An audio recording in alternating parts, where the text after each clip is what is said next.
Shalom saudara-saudara, selamat hari Sabat buat kita semuanya. Kita puji Tuhan pada Sabat ini karena kasih-Nya kita masih ada dan satu minggu lebih dekat kepada kedatangan Tuhan. Sebelum kita merampungkan sekolah Sabat yang kita pelajari sepanjang minggu, kita berdoa sejenak. Bapa di sorga, Bapa yang penuh kasih, terpuji nama-Mu atas kasih karunia-Mu yang limpah. Sabat ini kami mau kembali mempelajari sekolah Sabat yang kami sudah pelajari sebelumnya untuk memberikan penekanan dan perangkuman. Urapi kami, urapi hamba-Mu. Di dalam nama Yesus kami berdoa dan mengucap syukur. Amin. Saudaraku yang kasih dalam Tuhan, pelajaran kita untuk satu minggu yang baru saja berlalu adalah merupakan pelajaran yang sangat indah karena kita berbicara tentang perjanjian, ya, hukum perjanjian. Perjalanan orang Israel dari tanah Mesir, setelah tiba mereka di Gunung Sinai, di kaki Gunung Sinai mereka berkumpul, mereka berpuasa, oleh karena Tuhan ingin menyampaikan kepada mereka nasihat-nasihat dan mengulangi kembali kepada mereka apa yang sudah pernah dijanjikan kepada leluhur, kepada nenek moyang mereka. Di dalam pelajaran ini kita melihat bahwa hubungan antara Allah dan Israel memburuk setelah 400 tahun di dalam perbudakan. Bayangkan saudaraku berapa keturunan itu. Jadi ini yang membuat kenapa Allah kembali mempersiapkan perjanjian, ya, karena Allah dekat dengan mereka dan menandatangani perjanjian itu dengan simbol dan peringatan dan perintah, ya. Dan di sana juga ada tuntutan, yaitu mengenai ketaatan dan komitmen.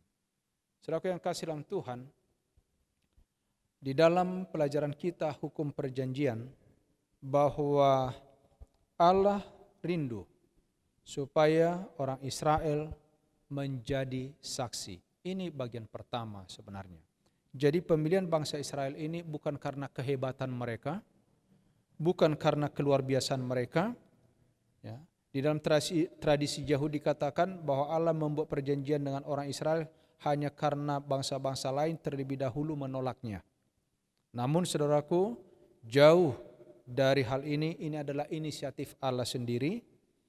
Dan kita juga sekarang sebagai anggota gereja Masehat ke-7, kita harus melihat bagaimana seperti Allah memilih orang Israel, Tuhan juga sedang memilih saudara dan saya menjadi Israel rohani. Saudaraku yang kasih dalam Tuhan, di dalam pelajaran kita satu minggu ini, kita diingatkan kepada beberapa hal.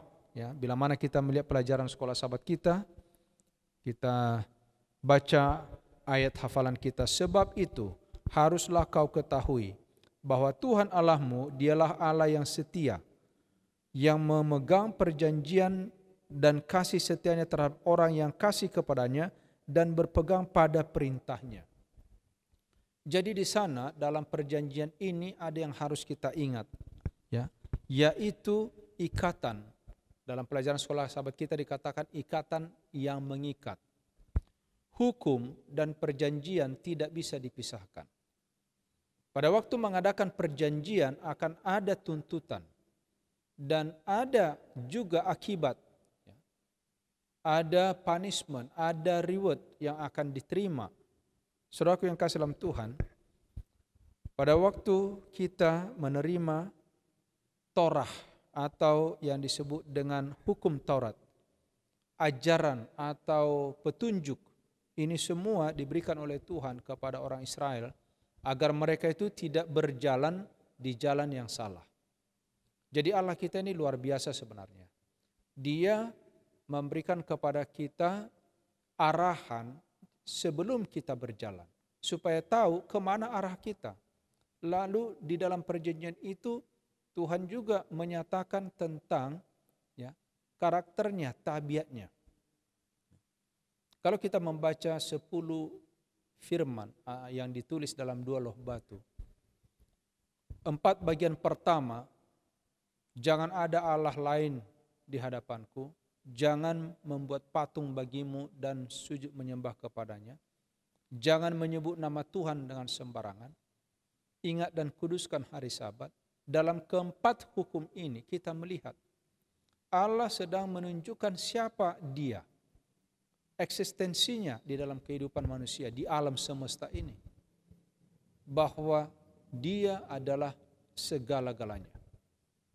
Itulah sebabnya kita manusia dituntut untuk mengasihi Tuhan itu sebagaimana ditulis dalam Matius pasal 22 ayat 38 sampai ayat 41, mengasihi Allah harus dengan segenap hati, segenap akal budi, segenap kekuatan. Ada beberapa contoh di Alkitab bahwa mengikut Tuhan tidak boleh sembarangan, saudara.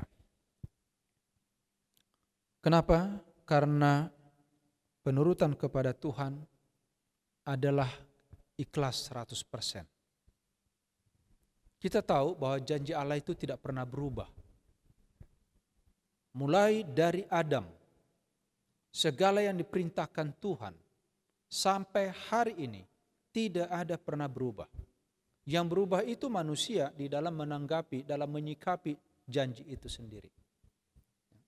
Dari dulu Tuhan di dalam nasihat, di dalam perjanjian, dalam perintah tidak ada perubahan. Bahkan kedatangan Yesus yang kedua kali menyempurnakan daripada perintah itu. Kalau dulu secara simbol, harafiah, disampaikan kepada orang Israel, contoh perintah untuk melakukan upacara korban. Tetapi di dalam kehidupan Yesus sendiri, melalui kematiannya, disempurnakan hukum itu. Hukum kasih, penyelamatan manusia. Janji itu jauh sebelumnya sudah disampaikan kepada Adam. Dan saudaraku yang kasih dalam Tuhan, inilah menjadi pelajaran penting bagi kita, saudara, agar kita tidak pernah menyepelekan apa yang disampaikan oleh Tuhan. Ingat Usa dalam peristiwa membawa tabut pulang. Secara logika manusia, kita bisa saja menuduh Allah itu kejam. Oleh karena pada waktu Usa menyentuh tabut itu, dia mati pada saat itu juga. Saudaraku yang kasih, jauh di balik itu perintah sudah ada, bahwa tabut itu tidak boleh sembarangan dipegang, tidak boleh sembarangan diangkat. Sudah diatur oleh Tuhan. Bagi Allah adalah mengikuti peraturan itu sangat penting.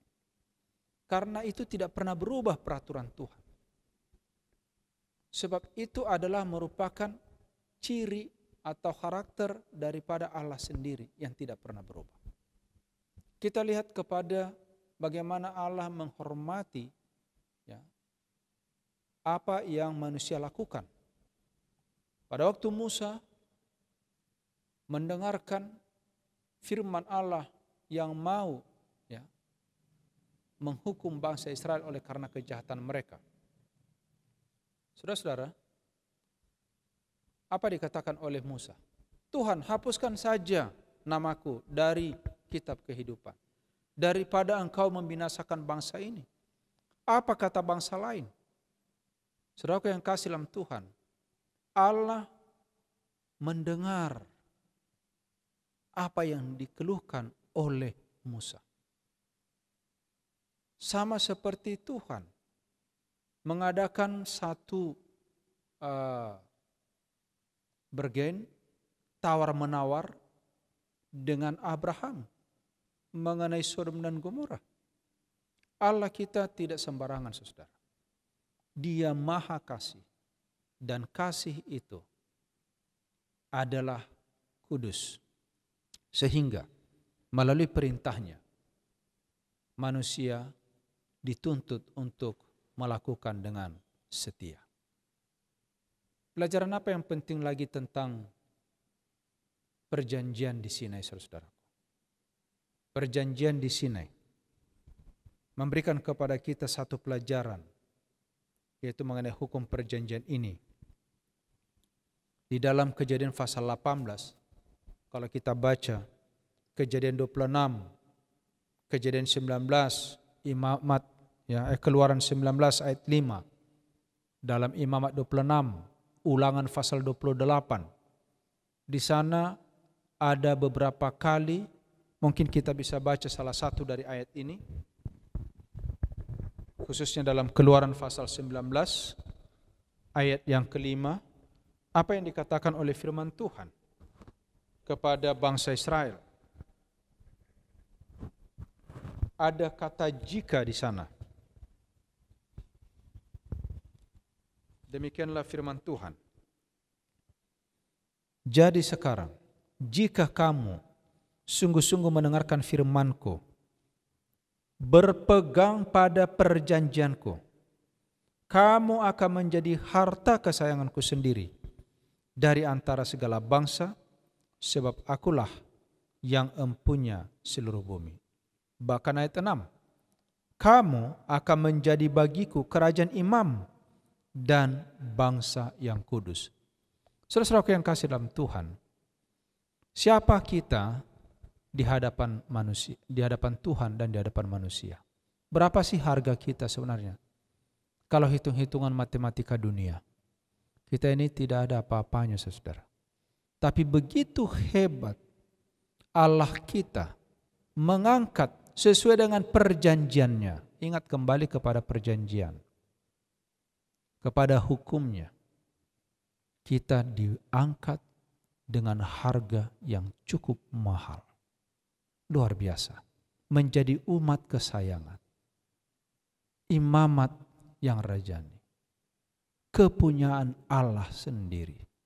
Saudara-saudaraku, sekiranya kita memahami, merenungkan, mengingat apa yang disampaikan oleh Allah di dalam pelajaran kitab Ulangan pasal 28 ayat 1 sampai 14. Ada sederetan berkat yang luar biasa jika kita melakukan, mendengar, menurut apa yang diperintahkan oleh Tuhan. Bukankah ini hal yang indah yang harusnya kita syukuri kepada Tuhan? Allah tidak menuntut melebihi kemampuan kita, saudara. Di dalam pelajaran Sekolah Sabat 1 minggu ini, mari kita membuka Alkitab kita. Bila mana kita baca Roma pasal 8, ayat 3 dan 4. Yang pertama, bagaimana supaya hukum perjanjian ini boleh kita lakukan, boleh kita pelihara. Memang secara manusia kita tidak mampu, saudaraku yang kasih. Tetapi apa kata firman Tuhan dalam kitab Roma pasal yang ke-8 ayat yang ketiga dan ayat yang keempat. Di sini kita bisa melihat kemampuan yang diberikan oleh Tuhan kepada kita supaya kita sanggup. Saya baca. Judulnya, Hiduplah oleh Roh. Roh ayat 2, Ia memberikan hidup, telah memerdekakan kamu dalam Kristus dari hukuman dosa dan hukum Taurat. Hukum maut. Sebab apa yang tidak mungkin dilakukan hukum Taurat, karena tak berdaya oleh daging, dilakukan oleh Allah dengan cara mengutus anaknya sendiri dalam daging, yang serupa dengan daging dikuasai dosa karena dosa. Ia telah menjatuhkan hukuman atas dosa di dalam daging, supaya tuntutan hukum Taurat digenapi dalam kita, yang tidak hidup menurut daging, tapi hidup menurut Roh. Saudara-saudaraku yang kasih dalam Tuhan, sekarang kebutuhan kita yang terutama, yang terbesar kalau boleh saya katakan, di zaman ini adalah tuntunan Roh, kecurahan Roh Kudus Tuhan, pimpinan Roh, hidup di dalam Roh. Inilah sebenarnya yang penting dalam kehidupan kita sekarang ini, yang menjadi kebutuhan kita. Kita semakin lama semakin lemah, saudara, semakin banyak tantangan. Pikiran kita semakin pudar. Pandangan kita pudar dalam melihat, dalam mempertimbangkan. semakin terbatas. Kecuali dengan tuntunan Roh, kita tidak mampu. Itulah sebabnya dikatakan tadi di sini, di dalam Alfa dan Omega jilid 7 halaman 505. Dalam ajaran hukumannya yang suci, Allah telah memberi suatu peraturan yang sempurna untuk kehidupan. Dan Ia telah menyatakan bahwa sampai akhir masa, hukum ini tidak berubah. Satu nokta atau titik harus mempertahankan tuntutannya kepada umat manusia. Kristus datang untuk membesarkan hukum itu dan menjadikannya patut dihormati. Ia menunjukkan bahwa itu didasarkan atas kasih kepada Allah dan kepada manusia, dan penurutan kepada ajarannya meliputi segenap kewajiban manusia. Saudara-saudaraku yang kasih dalam Tuhan, itulah sebabnya hukum yang terutama dan yang sama dengan itu, yaitu 10 firman, 1-4 kasih kepada Allah, 5-10 kasih kepada sesama manusia. Ini tidak boleh dilalaikan, jangan dianggap sepele. Ini sempurna kata Tuhan, diawali dengan kata segenap hati, segenap akal budi, segenap kekuatan. Saudaraku yang kasih dalam Tuhan, dalam kehidupannya sendiri, Allah memberi satu teladan tentang penurutan kepada hukum Allah. Dalam khotbahnya di atas bukit, Ia menunjukkan bagaimana tuntutannya meluas di seberang perbuatan secara luar dan mengetahui pikiran dan niat hati. Oleh sebab itu, dalam pelajaran sekolah sahabat kita sepanjang minggu ini, sebagaimana tadi di dalam ayat hafalan kita saudara, dalam Ulangan pasal yang ke-7 ayat yang ke-9, harus kau ketahui bahwa Tuhan Allahmu dialah Allah yang setia, yang memegang perjanjian dan kasih setianya terhadap orang yang kasih kepadanya dan berpegang kepada perintahnya. Jadi inilah namanya kasih disambut dengan kasih. Kasih diperlakukan dengan kasih. Kasih harus dijawab dengan kasih. Bila mana perintah Allah ini, hukum perjanjian ini diberikan oleh Tuhan karena Dia sayang kepada saudara saya, sekarang juga mari kita melakukannya, menurutinya, membuktikan bahwa kita mengasihi Dia karena Dia lebih dahulu mengasihi kita. Semoga dengan pelajaran sekolah sahabat ini kita dapat dikuatkan dan kita siap menanti kedatangan Yesus yang kedua kali. Tuhan memberkati kita. Bapa di sorga, terpuji nama-Mu atas firman yang kami dengarkan sepanjang 1 minggu ini. Bagaimana Tuhan begitu mengasihi kami umat manusia yang Kau telah nyatakan lebih dahulu kepada nenek moyang kami bangsa Israel. Bapa, ajari kami, ingatkan kami. Curahkan Rohul Kudus Tuhan agar kami boleh memiliki kuasa menaklukkan segala persoalan dunia ini, keinginan dunia, selera dunia, dan egoisan di dalam kehidupan kami, sehingga dengan rendah hati kami datang kepada Tuhan, melakukan apa yang Kau perintahkan, dan Tuhan akan memberikan kepada kami berkat yang Tuhan sudah sediakan. Mengampuni dosa kami Bapa, terpujilah nama-Mu. Di dalam nama Yesus kami sudah berdoa dan mengucap syukur. Amin.